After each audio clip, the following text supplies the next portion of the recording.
Mahalagang paalala, ang lahat ng mga balitang aking inihahayag ay hindi sa akin mismo nanggaling. Ito ay galing sa mga source ng Aldab Nation sa iba't ibang social media platform.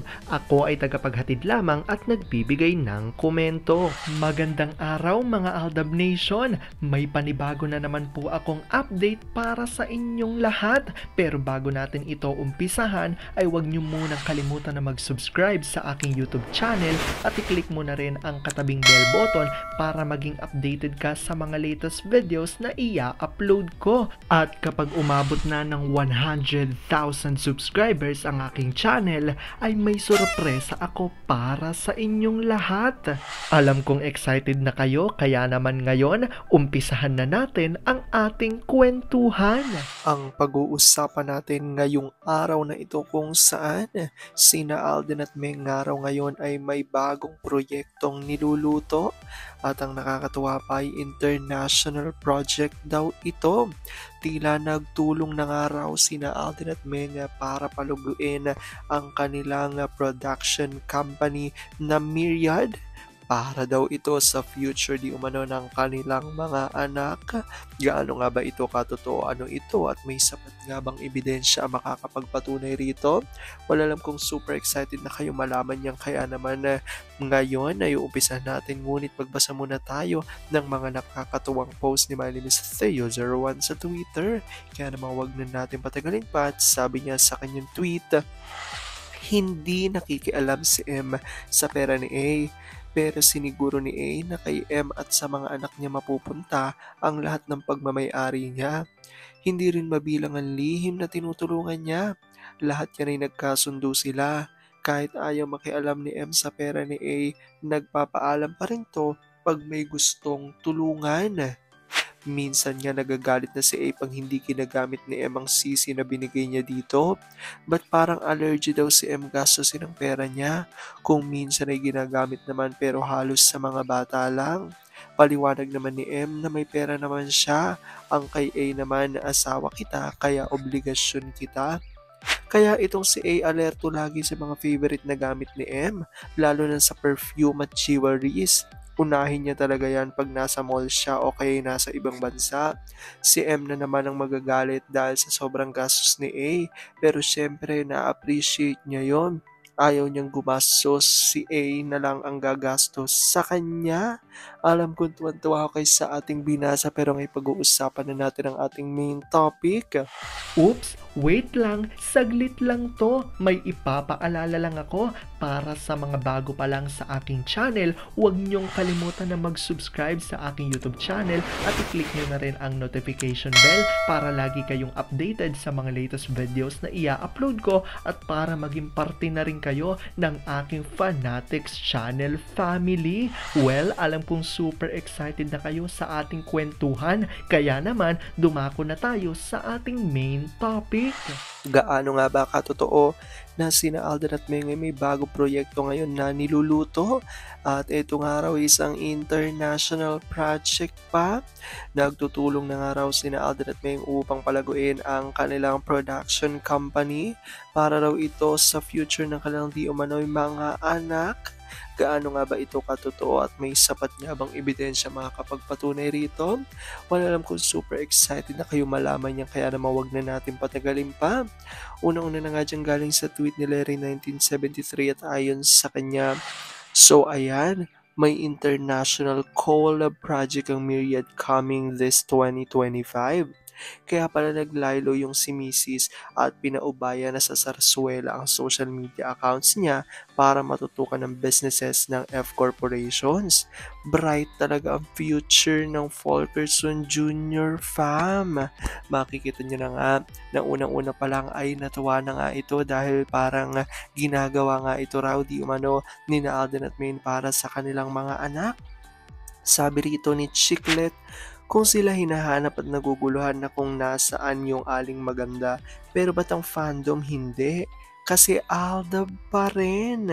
At sabi nga ni Ma'am Mila Kambal, True, wala silang pakil sa mga marites na mga trolls.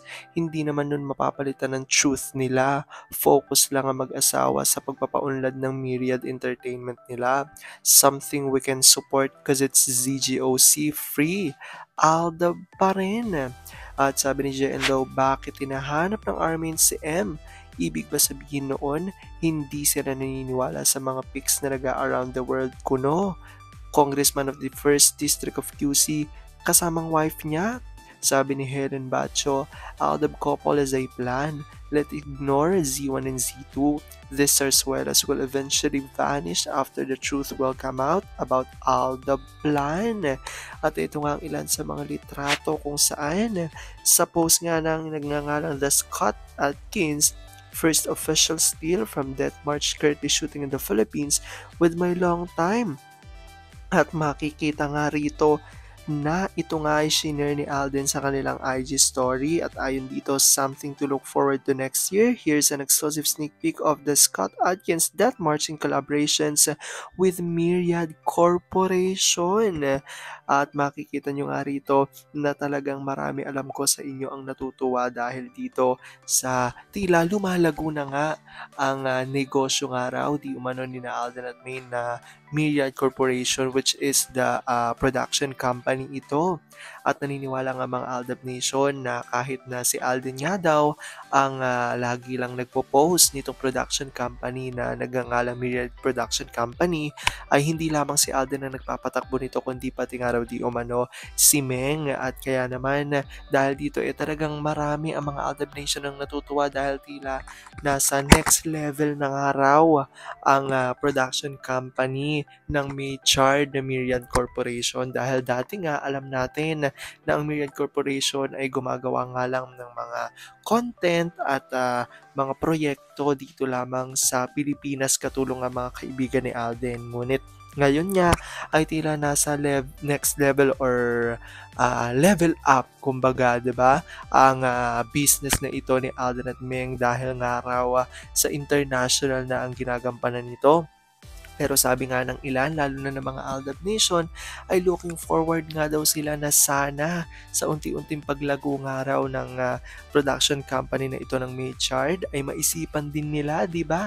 Na hindi lamang proyekto para sa iba, hindi lamang content ng ibang mga artista o kung sino man ang magawa ng kanilang prod company. Kung hindi, sana ay mabigyan nga ng pagkakataon na makagawa nga raw muli ng bagong proyekto na magkasama sina Alden at Meng, dahil sigurado naman tatabo na naman sa takilya kapag nakita na naman ng maraming mga Aldab Nation at maraming mga Pilipino na magkaroon ulit ng panibagong proyekto nga sina Alden at Main. Alam kong looking forward tayong lahat dyan at alam kong super excited tayong lahat dyan. Sabi nga natin, tumatakbo ang panahon, kaya hintayin lang natin dahil sigurado naman na meron ng nilulutong proyekto sa May Chard. Hindi pa lang talaga sa ngayon, pero darating yan sa tamang panahon. Anong kung dahil dito ay marami sa inyo mas lalo ngayong kumakapit at naninindigan na Aldab May Chard is real. Pero sabi nga natin na kahit na ano pa man na magdesisyon ni na Aldab at May sa kanilang boy career at boy pag-ibig, ay kailangan natin sila supportan, kailangan natin itong tanggapin ng buong buo dahil yun ang kanilang deserve. At yan ang aking update for today's video. Maraming salamat sa panonood at pagtapos sa videong ito. Kung nakapag-subscribe ka na, welcome sa Fanatics Channel family. Kung hindi pa naman, huwag ka nang mahiya. Mag-subscribe ka na. Pindutin mo na yan. I-click mo na rin ang katabing bell button para makatanggap ka ng notification kapag may bagong update para sa iyo. Para naman sa parte na ng aking pamilya, punta lang sa aking channel at i-click ang videos para mapanood mo at malaman mo pa ang mga nakaka-good vibes at nakakakilig na fresh news about May Chard. Muli, ako ho ang inyong lingkod na patuloy na maghahatid ng good vibes every day. Thank you mga Aldab Nation. Ingat!